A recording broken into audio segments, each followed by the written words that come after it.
ஒரு நாள் நாரதர் மகாவிஷ்ணு கிட்ட, பெருமாளே உங்களுக்கு மிகச்சிறந்த பக்தன் யார் அப்படின்னு கேட்குறாரு. அதே நேரம் நாரதர் மனசுக்குள்ள, அது கட்டாயம் விஷ்ணுவை தினமும் பூஜை செஞ்சு வழிபடுற ஒரு பெரிய முனிவனாக தான் இருக்கும் அப்படின்னு நினைக்கிறாரு. அதுக்கு விஷ்ணு சிரிச்சுக்கிட்டே, வா, நான் உன்னை என்னுடைய மிகச்சிறந்த பக்தன் கிட்ட அழைச்சிட்டு போறேன்னு சொல்லி 2 பேரும் பூலோகத்துக்கு வர்றாங்க. அங்கே ஒரு ஏழை விவசாயி காலையிலிருந்து ராத்திரி வரைக்கும் உழைச்சி சாப்பிடும்போது கூட நாளைக்கு சாப்பாடு கிடைக்குமான்னு கவலையிலே இருக்காரு. அவர் ஒரு வேளை கூட விஷ்ணுவை பிரார்த்தனை செய்யலை. இதனால நாரதர் கோவப்படுறாரு.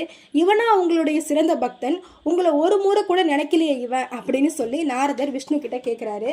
அப்போ விஷ்ணு நாரதர் கிட்ட ஒரு எண்ணெய் நிரம்பின விளக்க கொடுத்து, இந்த எண்ணெய் சிந்தாம இந்த ஊரை 3 முறை சுத்தி வா அப்படின்னு சொல்றாரு. நாரதரும் எண்ணெயை சிந்தாம 3 முறை சுத்தி வராரு. விஷ்ணு கேட்குறாரு, நீ சுத்தி வர்றப்போ என்னை எத்தனை முறை நினைச்ச அப்படின்ட்டு. நாரதர் தலை குனிஞ்சுக்கிட்டே, ஒரு முறை கூட நான் உங்களை நினைக்கல, எண்ணெயை சிந்தக்கூடாதுங்கிறது தான் என்னோட கவனம் இருந்ததுன்னு சொல்றாரு. விஷ்ணு, அந்த விவசாயியும் அப்படித்தான், வாழ்க்கை சுமையில என்னை நினைக்க முடியாம உழைக்கிறான்.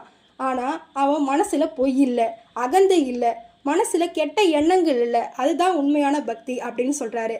கடவுளை மறந்தாலும் மனசு தூய்மையா இருந்தா அதுவே பெரிய பூஜைன்னு நாரதருக்கு புரிய வைக்கிறாரு. வீடியோ பிடிச்சிருந்தா லைக் பண்ணிட்டு மறக்காம நம்ம சேனலை சப்ஸ்கிரைப் பண்ணிடுங்க.